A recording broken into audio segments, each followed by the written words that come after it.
the cultural sign of being healed is almost ubiquitous for finding new love. We imagine that if someone wants to connect with us, then it must mean that we're not really that bad. And if they like me, maybe it means that I'm healed enough to be likable. We project outwards that we're healed by simply being in relationship. Being in relationship isn't a substitute for the inner work. It just creates its own set of issues. Welcome to the podcast. I have previously had Mr. Rainier Wylde on the podcast to drop some poetic musings, about love, which was fantastic. And now I get his better half, other half, two holes, actually, I should say. Yeah. Kristi Born, we were just talking before we hit recording. I'm like, Born Wylde. That's fucking the best dash I've ever heard in a name. It's pretty intense. Or would it go the other way? No, it's Born Wylde. We actually got these tattooed on our bodies because we're like, man, this is not only name magic, it's entire relational definition here. It really is. It's like a Atticus poem in a last name. She grew some wings and she was wild. Give her a sword and she slayed the demons. Where do you get a tattoo Born Wylde? Like, where do you get it? Because you said on your bodies, and I'm like, that's got to go somewhere kind of wild, like over your heart, around your butt. Oh, that would have been better. Actually, I thought you meant where in location. We actually got him in Las Vegas, so I thought No, that I was meant location. Mine are on my wrists. Yeah, mine are on my knuckles, but this is a funny story because you almost said nuts there. Ow, that would hurt. You'd have to stretch them out for that tattoo. This is a funny story though, because this tells you so much about unconscious living.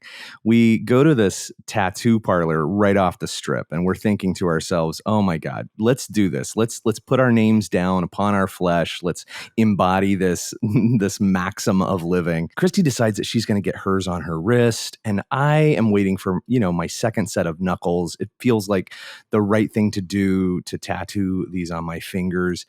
And so he begins to do mine. It takes a little longer than Kristi's, obviously each letter, each finger. And then we get the bill. So as it turns out... No, you were still in the chair getting him done. Right. And I was like, I'll just go pay for him real quick, And I go over there. I'm like, oh, dear God. So I walk. I'm like, do you know how much yours costs? Turns out it was a flat figure for each tattoo. So every single finger letter? of mine, every letter was its own. It cost.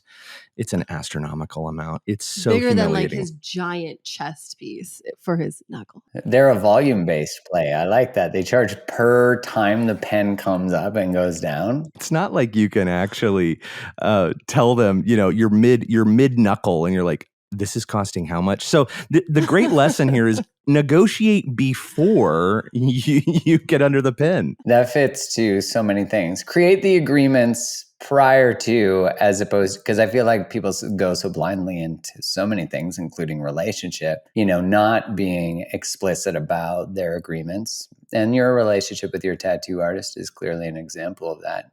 And maybe your previous 1.0 of your relationship. I don't know. Oh, absolutely. I think that's part of relationships is we jump in because we are familiar to one another, right? We know what this feels like. It feels good. And that really happened for us. We fit like a glove. And I think that all the obstacles around us seemed to be so minimal. And we were like the eye of the storm. And for such a long time, we functioned that way until we created our own storm. Yeah. This is something that has become more and more apparent to me, certainly within our relationship, but then just relationships in general, that, mostly our relationships are just stories about our relationships. We have all of these very complex, nuanced mythologies about the people we're in connection to that are totally fictitious.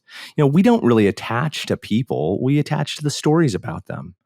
And we get those stories handed down from generations about what a relationship should look like, what it should be like, how we should be, how they should be. And what we find is that we're in connection, not to a real person, but to a cardboard cutout. It's amazing how much we live those narratives till we don't.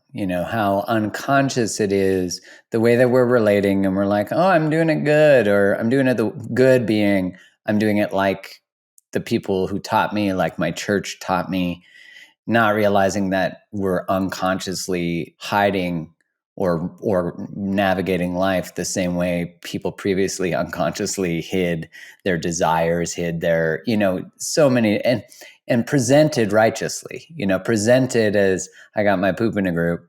Meanwhile, like what's really going on in the internal world or in their hearts or in their souls or in the sort of minutia of the relationship is like very hidden dysfunction. But if dysfunction is normal, then we feel normal. Do you know what I mean? Yeah.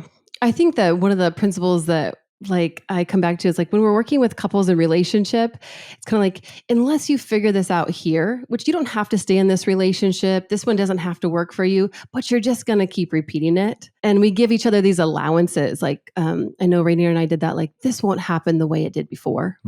This won't happen the way it did before because we're different. You're different. I'm different. I've learned a little something along the way. You just replicate over and over again. That's how it happens until you wake up. Till you desire to finally face and change the pattern. Yeah, or until you're in so much pain. I don't really think this is, as you were saying, abnormal. I think this is a developmental stage of relating that I think we all go through. I don't think anybody skips this. If you think about that first stage of relating connection, it's union, right? And you're drawn to someone and you're drawn in by their story, their mask. Oh, my mask is attracted to your mask. My story fits with your story. Oh my God, mom, she's just like, you, for instance, or whatever that story is that we cast.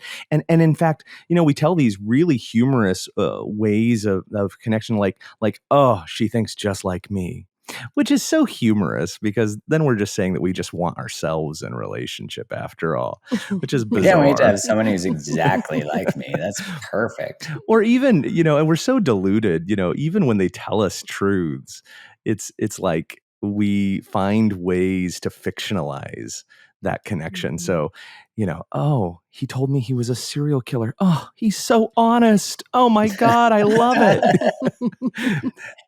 and that's the first stage of relating, though. It gets us off the couch. It motivates us to get up and connect with one another. Otherwise, I think we just stay in our quiet solitude. We need these illusions to propel us towards one another and inspire us to connect, I think. Yeah, love certainly, I think it might be the most potent motivator for transformation. Which doesn't mean we say yes to it. We often will repeat the patterns, as you were saying, Kristi, till they hurt enough that you have to pay attention. But even then, I do think, though, that relational pain is the most frequent and potent elixir for transformation. And that's why, even if it could be a breakup or a breakdown that leads us into exploring our inner cosmos, you realize that once you sort of open the can of worms or the ability to start to see these things or the willingness, you realize that the trip deeper into the cosmos can really be done consciously with a partner. If we are willing to keep going to those edges and see them as sort of like the invitation and us as theirs, I always think of Kylie and I often play sort of leapfrog of personal expansion. It's like, hey, did you notice this? Or hey, did you know? We take turns, and sometimes one person takes more than one turn in a row, and sometimes the other person does. But we're both continuously accepting the invitation, which is such a different. I remember having a partner giving me feedback when I was in my 20s. God, if she listens to my podcast today, she was like, "He's not always like that. That's for sure." She gave me feedback, and I was like, that's great. Not going to do much about that. I remember thinking that, that's good. That's probably you, not me, the flip of language. I've been such an avoider That's just been like a main technique of mine is avoiding feedback, avoiding disappointment, avoiding anything. If I could make you happy, then I don't actually have to have a form of feedback. So I really kind of get that in terms of I'm not available for feedback and I'll beat you to it as well. Like I will just like I remember like playing basketball in high school and after a game I would deconstruct the whole game. And so when I sat down with like my dad, which he was really gracious, it was just me having insecurity, I could tell him everything that I did wrong. So I could beat him to the punches because I couldn't really handle that kind of level of like disappointment. And so I've been running away from a lot of emotions and authenticity for a good portion of my life. And so bringing that aspect you're talking about is like this acceptance of self. So radically authentic, accepting self, and then showing that in relationship is radical authenticity with your partner and bringing it to them. And that's something that we really tried to practice in terms of our leapfrog game as well. We haven't always, though, and I No. think to Mark's knowledge, anyone who hasn't heard the first episode I recorded with Mark should probably at this point go back to that if you aren't familiar with our story, because really, I think so much of our relationship was defined by this profound unconsciousness, the sitting down to get the tattoo before you know how much you're paying for it. I had been divorced before, gotten remarried, fairly quickly after, conveniently blamed all of the problems on my previous partner. It was her fault. It was her doing. I was unfaithful because, she pushed me to it, all of these things. And of course, all of the problems, all of the things that were really going on in my heart of hearts were undealt with. And continued. They just went further and further underground. That happened. I was on that kind of treadmill of ignoring my own sense of self until the feedback loop of life demanded that I do it. That kind of reminds me of the poem by Ortega. I don't think it's a poem. It's more of just a philosophical statement. He says, the unique feature of life is its coerciveness. It comes at us point blank. Yeah. And I think that this is the reality. Like life came at me point blank, and suddenly, my own infidelity in our union became front and center. And I had a decision. My decision was to continue to blame and shame and suppress and repress, or to become explicitly honest as I could in that moment.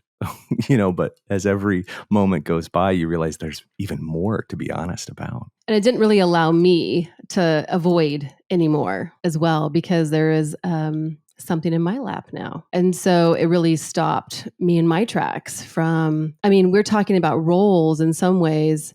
We met and I was pregnant and we still dated anyways, and then we got married, but my child has another father.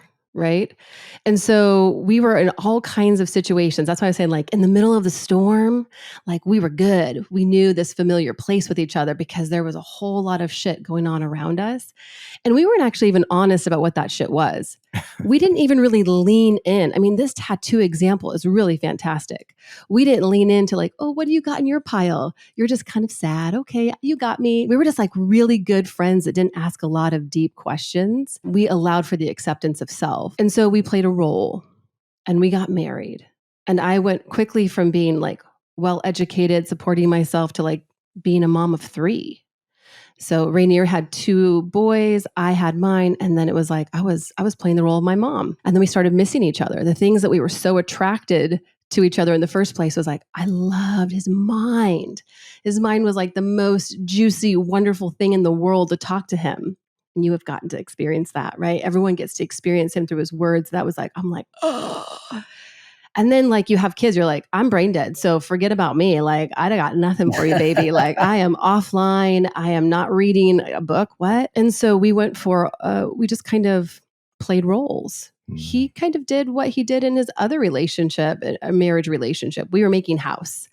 We weren't really making relationship. I'm curious, what was the fear of, like, when you look in hindsight now, and the avoidance of the deeper conversations or the things about what's in your pile that you were referencing? in hindsight, what was the fear that you might find there? Do you know what I mean? Or how that might impact your relationship? I don't think I could imagine what was in his pile. Or each other's pile, like your own, like if you ask him about his pile, your pile's coming next. So, yeah. I don't think I, in my mind of minds, could have imagined what was in his pile. And that's just not really where I was at the time. I had my own mess. That was the truth. I had my own mess, and he just enjoyed me. Like he loved me. And I had in my mind made a really big mess in my life. Like I was very career driven. And then I got pregnant and I was like, okay, now what? This is not how I thought my life would go. And so I felt kind of honored that he wanted to be part of my pile and that he was willing to love me in the middle of kind of a complex situation. And I think that was shocking to me. I remember my mom saying to me one time, like, Kristi, someone will come along again. And I'm like, I'm not into it. Like, I don't need another man right now, Mom. I got a lot going on. And then here he comes. I'm like, oh shit. Like, did my mom set this up? What's happening here? And so we were shocking a lot of people at the time just being in relationship. I think a lot of people around us thought, what the hell are you doing? I think that question, probably I could answer a little faster. What was I scared she would discover? Well, first of all, I was scared that she would discover I had been unfaithful to every previous partner I had had going back till I was 16. I was certainly terrified that she would find out that I liked sex, that You weird human. I know. That's disturbing. I think I was terrified that she would find out that I was anything less than the glittering white knight who was rescuing her from her problems. I remember when Kristi asked me, well, gosh, it's hard for me to imagine why someone would want to even divorce you. What went wrong? Which is this really you should generous. Talk to my ex. Right. And that's exactly what she should have done. Can I talk to your ex? But she was generous and let me answer my own question. I just kind of, yeah, boy, gosh, beats me. It was, in fact, into our relationship. I want to say it was like a year into our marriage before I even disclosed the real reasons why I had gotten the divorce previously. And I was terrified to share that. I was terrified because here's the deal. When you meet someone who is so incredible, as I felt she was in that moment, the disparity of your own sense of self to this other person in front of you, the level of the feeling of unworthiness was so high that I couldn't imagine losing her. I couldn't imagine it. It was too great a price to pay, to be honest. And so I was willing to and happy to be accepted for a person I wasn't, rather than be rejected for the person I was. The irony of that is the rejection of self. Like, Absolutely. It's fascinating because we think the external version of that will be more painful, but it's actually just the projection of the real painful experience of self. And it just shows you how much we're willing to run from the things that we're most the unworthiness that we feel, and that just perpetuates the living in it. One of the greatest green flags in relationship is if someone has really nice sheets, right? Like, we all value sleep, of course, and we value feeling comfortable when we're in bed, and that's imperative. And Cozy Earth sheets are my favorite sheets ever. I've loved this product since I discovered them, which is about 5 years ago. They've been on Oprah's favorites list for 4 years in a row. Cozy Earth sheets are softer than cotton. They're incredible. They're temperature regulating, so that means they keep you cool and comfortable all night long. And they believe in their product so much that they have a 10-year warranty on all of them. And they have a 100-night sleep test. So that means that if you're like, I want to try these sheets, I want to see if these sheets really live up to the joy and excitement Mark has for them, they do. You get a 100-night sleep test, so you get to try for 100 nights. If you don't love them, you can send them back for a full refund. Because Cozy Earth loves that I love these sheets, and they want you to experience them, I've just hooked you up with a 40% off site-wide discount. All you got to use is the code GROVES at checkout. So just my last name at checkout. You get 40% off all their stuff. Go get these sheets. They're incredible. Go to cozyearth.com and use the code GROVES at checkout for 40% off. My schedule can often be pretty busy, and I'm sure you can understand the world kind of grabs at me from every direction. And I think all of us experience that. Social media has really created that. And I take CBD every morning to help with the management of that stress, what can sometimes almost feel like the edge of overwhelm.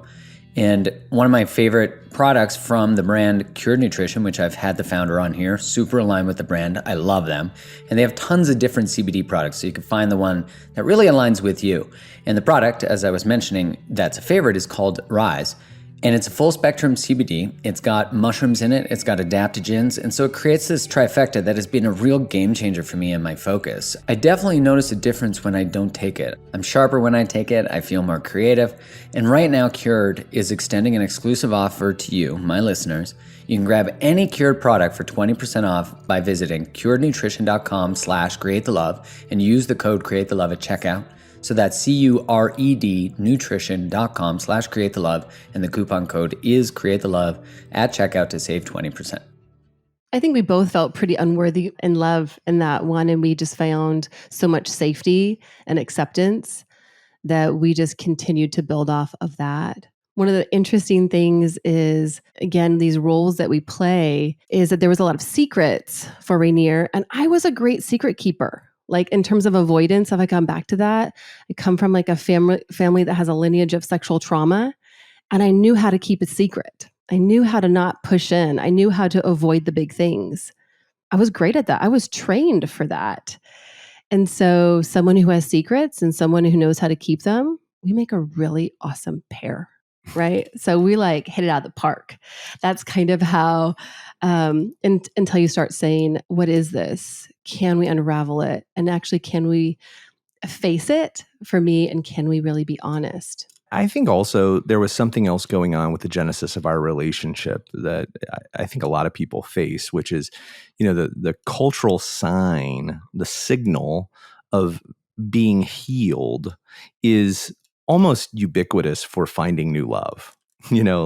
Are you ready to date again? Have you healed enough to date again?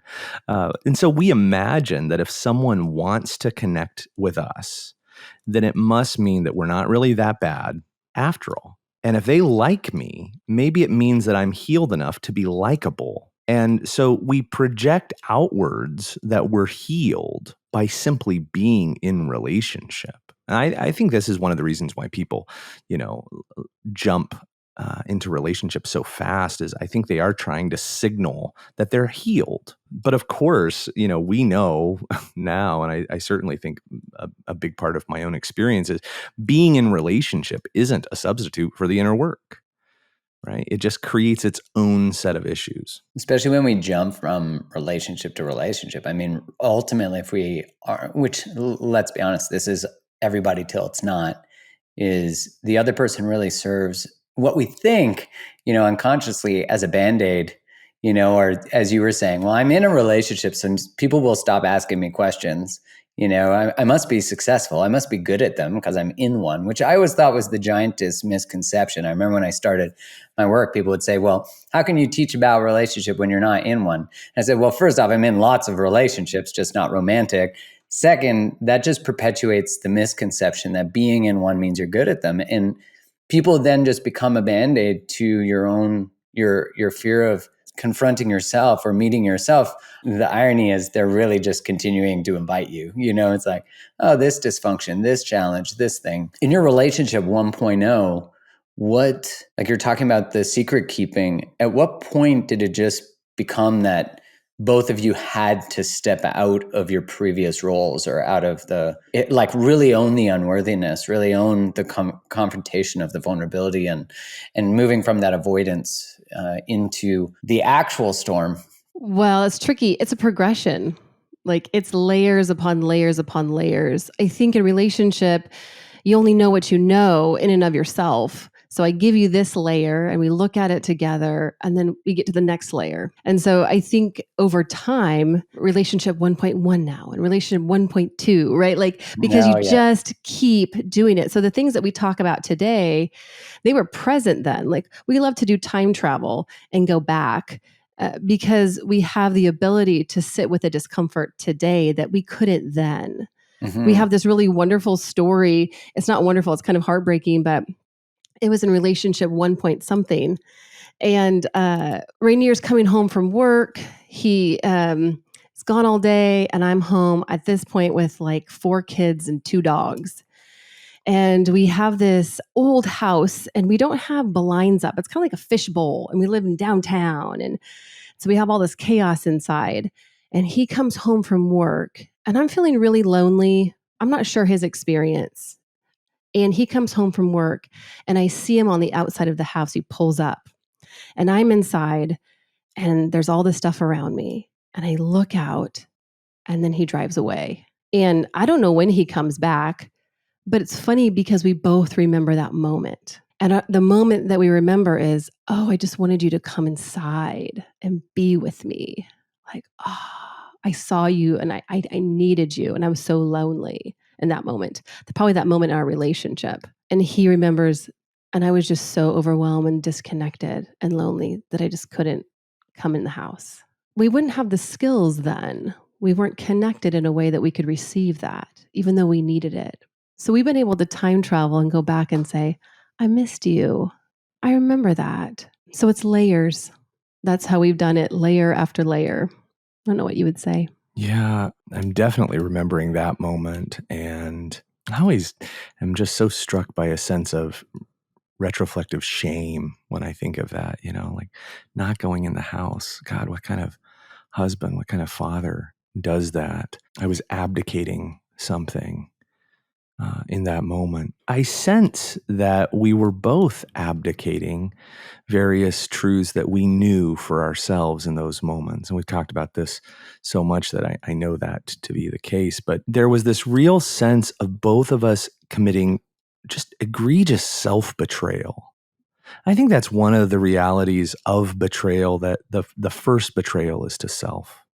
That allows for all the other betrayals that come. And I had betrayed myself over and over and over a long time ago. And so I think in answer to your question, when was a turning point? Well, as Kristi's saying, there were many turning points. I think for me, the most potent turning point was standing on a beach. I had just confessed to one infidelity. And I had told her what I deeply hoped was everything. It wasn't. It was the tip of the iceberg. But I had tumbled out what felt to be just massive. It was the first opening in my own heart that I had been able to create. And I had told her this thing, and I remember thinking to myself, if I can just be honest, the relationship may fail, people may hate me, but at least I will have recovered myself. And I think that becomes the first form of faithfulness, the fidelity to self. And that would become a North Star for me over and over in this process. Can I be faithful to myself? And that creates then an opening to actually engage someone else, I think, in that process. There's such a liberation in that moment. It's fascinating too, because the paradox of that is that you're finally laying out, showing the thing maybe you have the most shame about or has been kept most secret.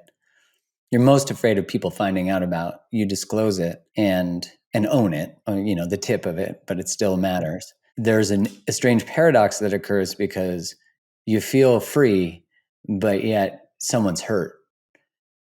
And I find that's what's so fascinating about moving towards integrity or telling the truth or, committing to that type of life, is initially you've never experienced more liberation, but you've also often will never experience more devastation in some way. So it's this strange, weird, as Francis Weller says, the soul likes to dwell in the darkness. And I think that's that space where you begin to meet yourself, but you're also in some of the darkest times. We talk about this concept of event horizon, where an event happens and we meet it as close as we can and talk about it as close as we can to that event. Now, if you have a long history of not talking about things, it takes a while to get there.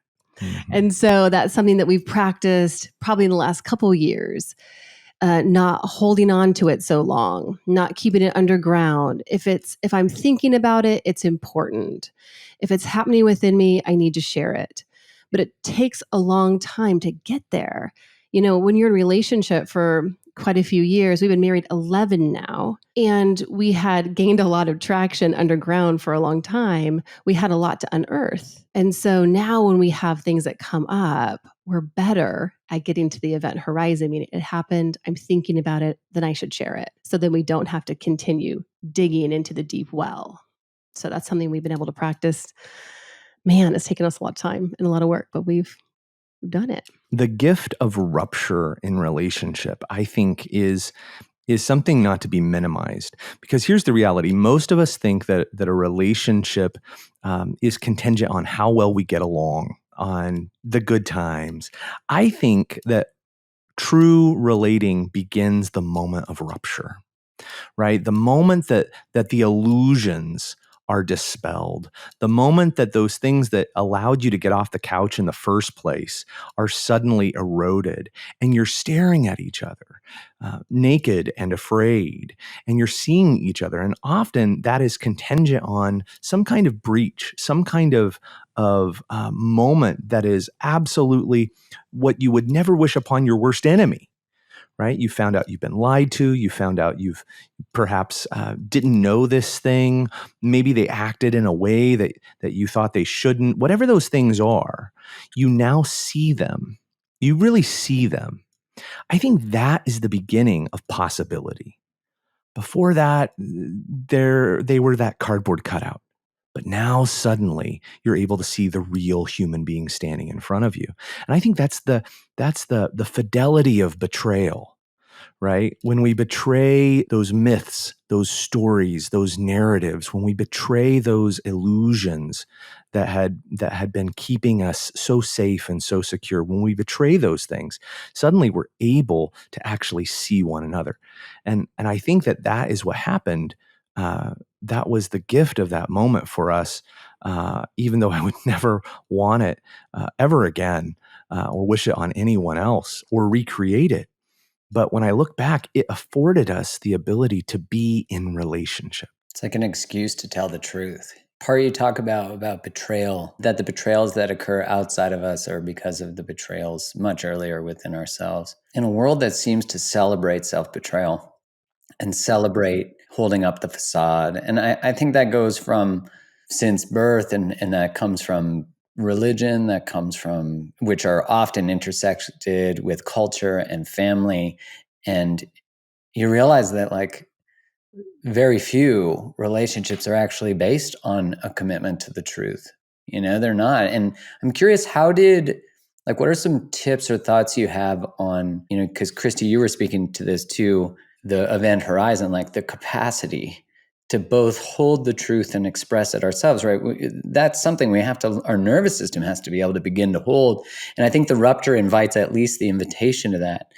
Can you speak to both the individual capacity to do what you're talking about, to return to truth, but also the relationship's ability to do that? Because it seems like those probably have a symbiotic relationship, and what your experience was of that. Yeah. Well, I think finding self first was the most important thing. And I think that Rainier started that a lot quicker than I did, because it's really easy to point a finger when someone does you wrong. You did this thing, we'll figure out you, we'll figure this situation. And I think that he was a lot more proactive in finding himself and challenging himself in those ways. And I think it took me a little bit longer to find myself. And I think that's something that I'm doing now.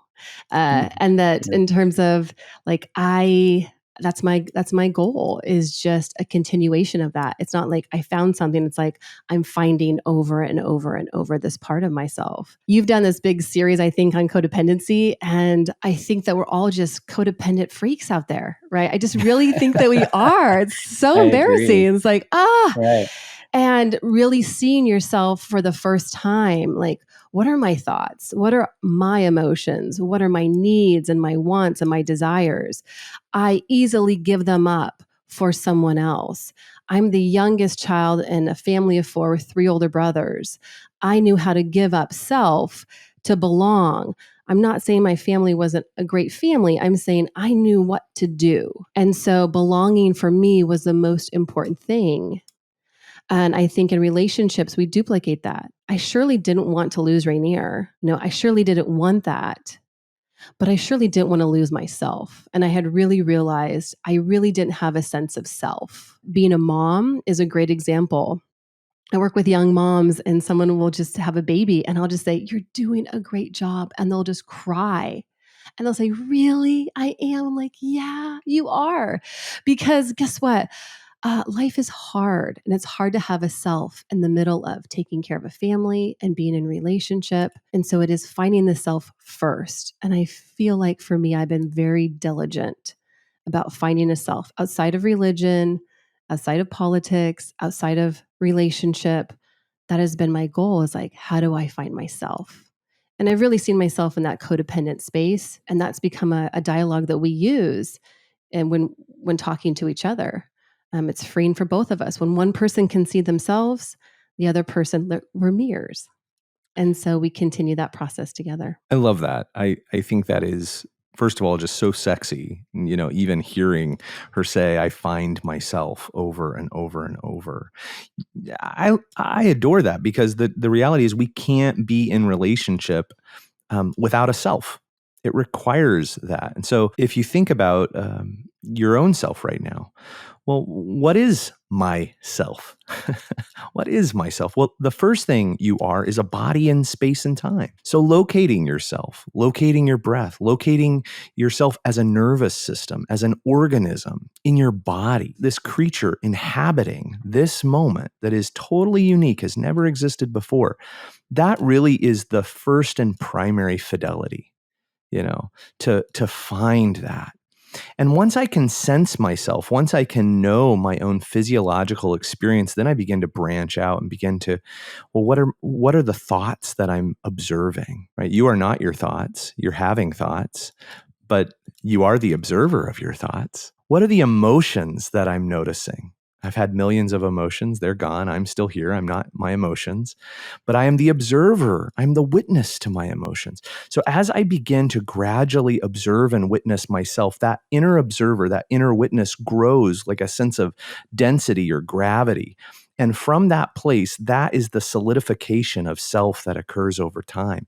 You begin to decide, well, what are my preferences, and not just the product of the state corporations and religion and my parents and the caregivers and circumstances. What is the self that exists beyond those things? And if we're honest, most of us don't really have a self at all, right? We're just kind of regurgitations of all the things we've heard. We're a thousand voices, which is why we never know what we want, because we're always just what everyone else told us we wanted. And once you begin to do that, your capacity enlarges.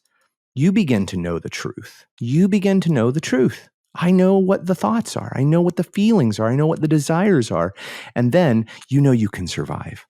That's one of the gifts of going through a crisis. I think we can tiptoe all day around, like truth comes out in trickles. And a lot of people are like, well, I just don't think the relationship could handle it. And so I'm going to share a little bit now and a little bit tomorrow, and maybe I'll skip a day. And that's great. Well, one of the things is, if you turn on the faucet now and the fire hose now, your capacity is going to be enlarged if you get through that.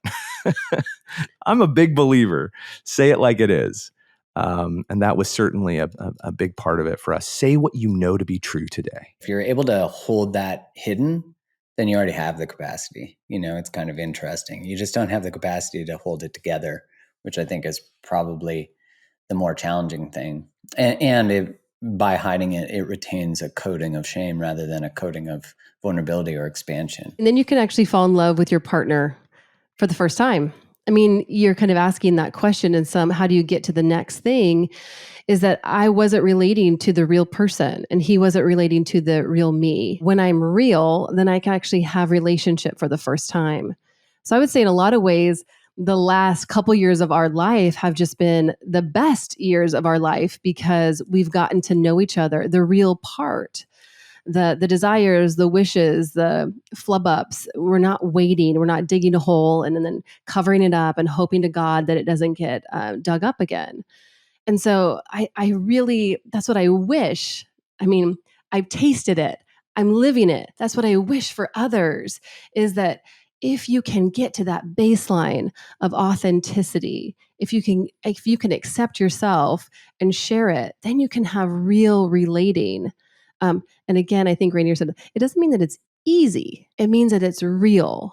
And oftentimes we have a lot of unreal relationships. I feel thrilled because there's real, and that just is the most refreshing thing. And it encourages me, it calls me in to bring that same sense of who I am. Like, keep showing up, don't fall back asleep. How did your community respond to the transformation and this sort of like birth? I was going to say rebirth, but it's really like the birth of what you value, what you honor, and returning perhaps to that from when we're born with a commitment to it. It's very different than today. So how did your community or the people around you, friends, family, all that, respond to this commitment? Because of course, if you're committed to each other and self, then that means all the relationships now are at least invited to, like, well, they're like, fuck, they're fucking up some shit over there and telling the truth. Like, we taught them not to do that. So maybe we should just take a step back, you know? It's such an astute observation. Anytime a part within the system begins to change, it calls the whole system into question. And of course, a relationship isn't just a relationship between two or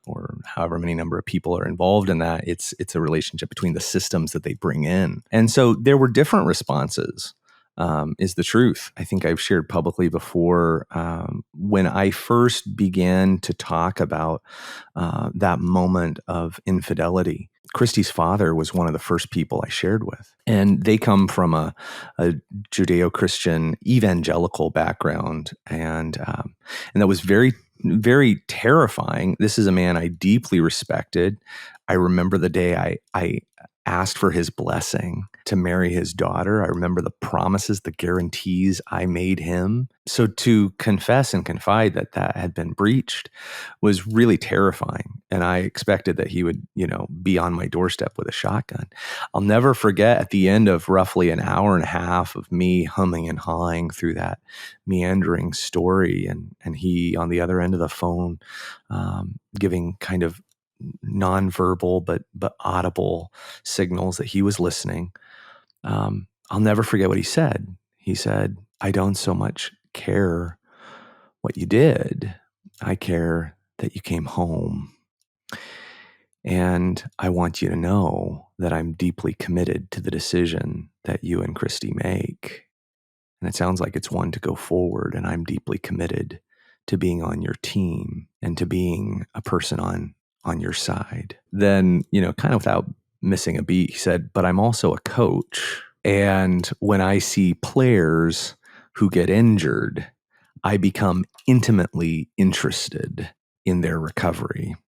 And so I am now not only on your team, I am one person who is very interested in your recovery. You and I will now be talking weekly about the changes you are making in your life." And we did for the next year of my life. Every Saturday, I would call him and we would talk very candidly about life and about many of my innermost thoughts. It was one of the most transformational welcomings I've ever had. And it taught me a lot about how people can both extend grace and extend accountability at the same time.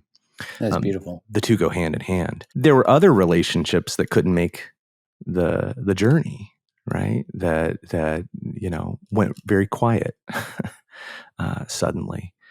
There were friendships that could only see me as just an asshole who hurt this incredible human, and could only see her as perhaps weak or foolish for our commitment to going forward. And some still can't make that journey. Our job is really not to determine people's responses to us. For one thing, I always think when we get that response, especially to me, I always have thought, well, they're not wrong. I can agree with them, actually. That action was wrong. I can actually stand with you and almost say, boy, if you only knew, if you only knew the half of it, you'd hate me even more. If I can stand and continue to stand. And if we can stand and continue to stand, then maybe they'll see that this is solid and they'll be willing to come around again. But either way, that's not really my job to determine. Yeah, and they wouldn't be wrong to say I was foolish. We've talked about that. We just had our anniversary like last week, and we were talking about like, wow, here we are, and I can't believe it. I can't believe that we're here. And I think Rainier even said, "You were so foolish. What were you thinking? What were you thinking?" I'm like, I know, and I think that that's part of it is we don't know, and there's no right way to do it. I think that's the most beautiful part is that how we understand relating is it's actually just bringing yourself, more and more of yourself to the relationship, to the capacity that you have, that you're willing to do. It was foolish. It was, unwise at times. And at the same time, we found something that we wouldn't have found otherwise. People aren't wrong. And our job is not to convince, our job is to live it. And it's not just for each other. I think actually in opposition, we've talked about also recently that I feel in relationship to Rainier, his words are hitting so deeply for people because it is so integrated in his life. And as his partner, I know those to be true because I get to experience them. And there was a time in my life where I wasn't attached to those words because I didn't believe them to be true because I was a recipient of another side. And today, when I read his words, he's like, "Will you read this?" And I just wept in bed. I just wept because I said, "Yep, that's you. And that is me. That is what I know." And so our job isn't to be a certain something for each other. Our job is to be a self and to keep bringing that. And that's what we found is the more that he does that, the richer his life is, the richer my life. The more that I do that, I bring that to relationship. A few days ago, I was struck with wanting the best for Kristi. And I think that relationships, we kind of want our partner to be happy, but not too happy. Like we certainly don't want them to be happy without us. We have some really great conditions that we place on happiness. And for whatever reason, there were some things that were kind of blown away for me. And it was embodied in this phrase.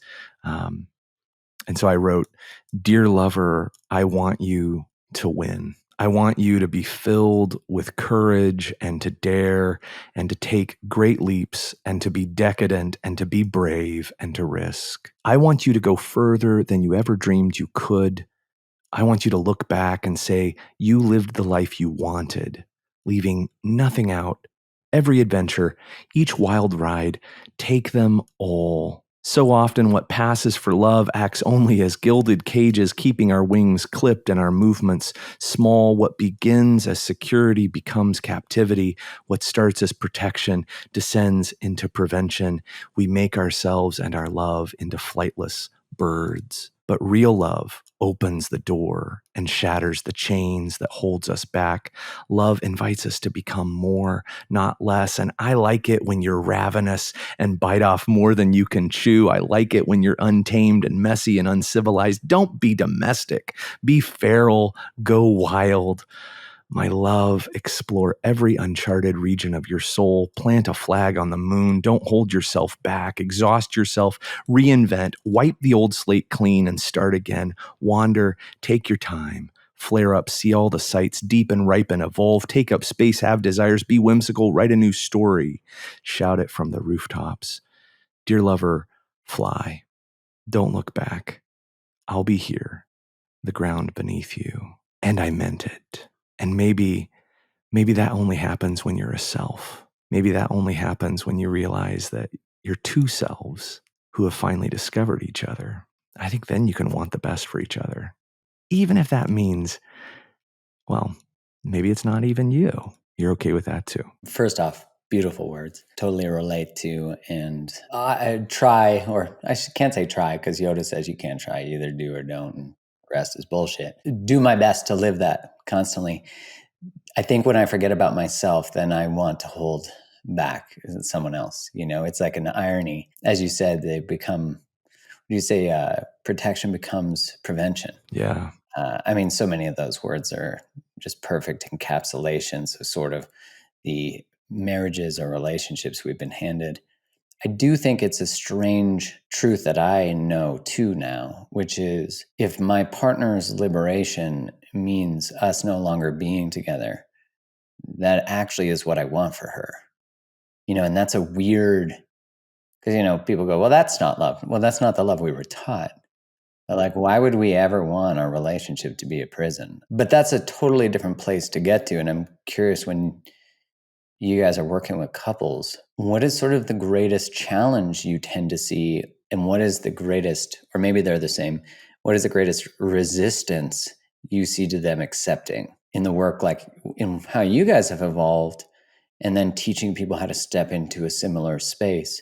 I'm curious what that is. One of the illustrations that we use is that oftentimes in relationships, we build a castle, a brick wall around us to keep everything and everyone out, like a fortress. That's a better word. And we got a moat around it. And there's those alligators you remember as a kid, like gonna snap somebody if they try to make it that way. And so we build this really strong fortress, usually based on illusions, but we have it and it keeps us secure. And so we have this structure that we know that we can rely on. It's often our parent structure, but we've created something that looks similar, and we know it belongs there, and we know it doesn't belong there. But let's say something happens in relationship, like infidelity, right? And things start to crumble. We don't know what to do when there's a block that's missing. Everything topples after that. And so we've really tried to have a different illustration around a trampoline, in which relationships are more like a trampoline. They propel us up higher and greater to do flips and tricks and things like that. Double bounce. Yeah, double bounce, right? Sometimes we might steal someone's bounce, right? But the idea is to create ways to move and to breathe. And sometimes, like what we talked about, is sometimes there can be such a threat. How do I feel safe, even if it's not together or there's not similar expansion? I like that you said there's leapfrog. Sometimes I grow, sometimes my partner grows. Sometimes I grow, sometimes my partner grows. But if something falls apart, not the whole thing has to crumble. We've been using these muscles to exercise authenticity and acceptance of self, that it's our joy when we can get that person on that bounce to see them go higher. That's difficult. It's difficult if you don't have a sense of self. And I would say almost impossible to cheer your partner on if you don't have a sense of self. I was a really great cheerleader, but without a sense of self, I have like resentment inside of me. I wish I had that thing that you did. Or you can do that, but not me. I'll cheerlead you on, but I'll take one for the team. And never really express that. That sense of self is vital to participating on that trampoline type of picture. It's not that we're going to be overwhelmed if something falls apart. We can replace it. Would you say more to that? Yeah, I love this analogy so much, in part because, and I can totally see our youngest son, who is 9 years old, running to the trampoline, his golden red hair, just catching the light of day, and he does one of those double or triple flips, and here's what happens to me: my heart drops, because I know something that he doesn't. I know that there's an inherent built-in risk to being on a trampoline. No matter how great the nets are, no matter how good the springs are, it's risky.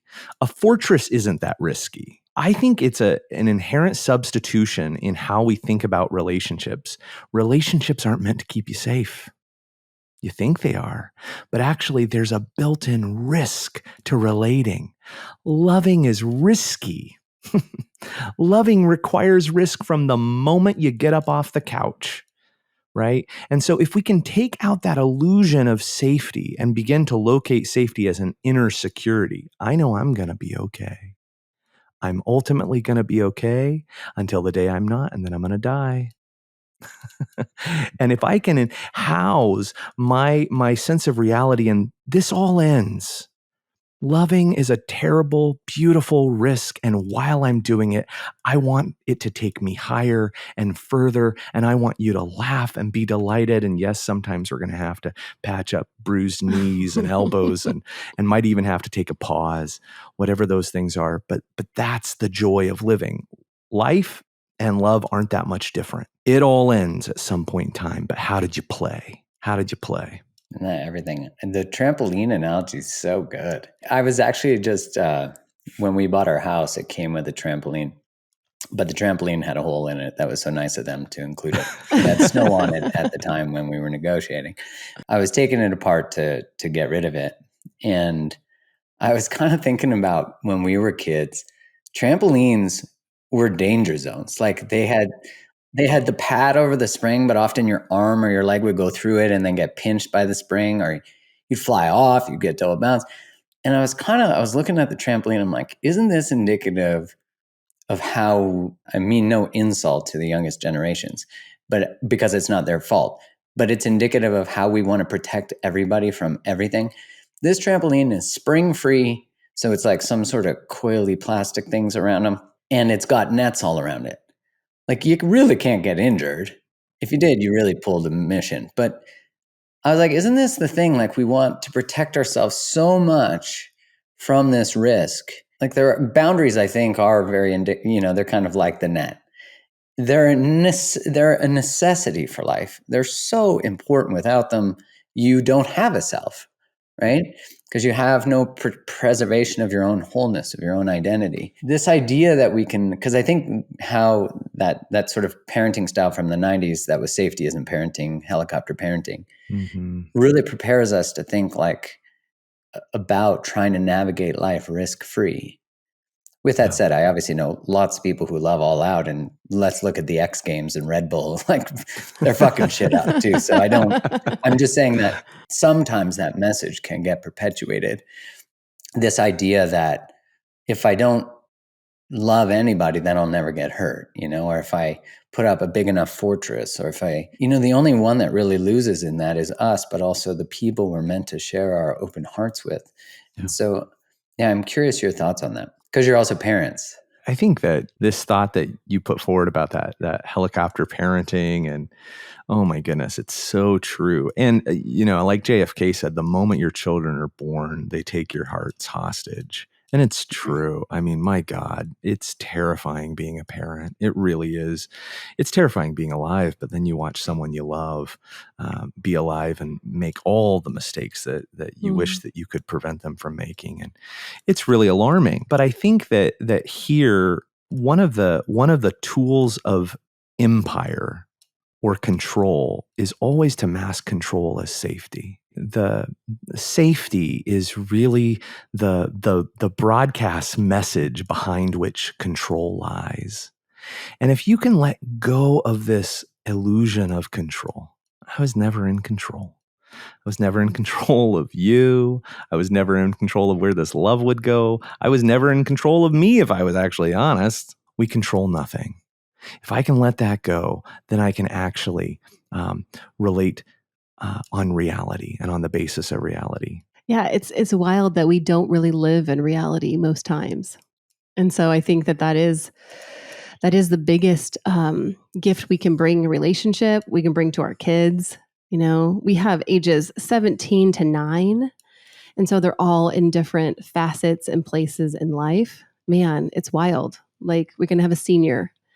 And I think it's been been one of those things like, whoa, you can see parts of yourself, right? You're seeing these mirrors into your life.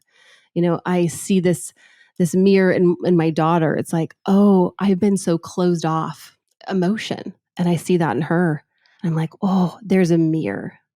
So it really draws us out, whether it's in relationship to one another or relationship to our kids, to be real, to be authentic, to encourage that in all relationships, not just our own, but in all, because we want them to find themselves as well. So important. How did that transformation of your relationship impact your kids and how you parent? I think they notice a difference.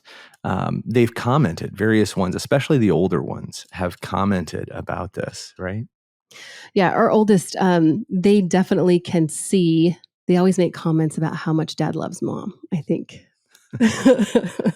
which is pretty awesome. They make comments as to, oh, I want to love like that. Yeah. I want to love like that. I hope I can find one like that. Because we've had more candid conversations with our older ones. Our younger ones, we haven't had a lot of candid conversations with, but our older ones we have.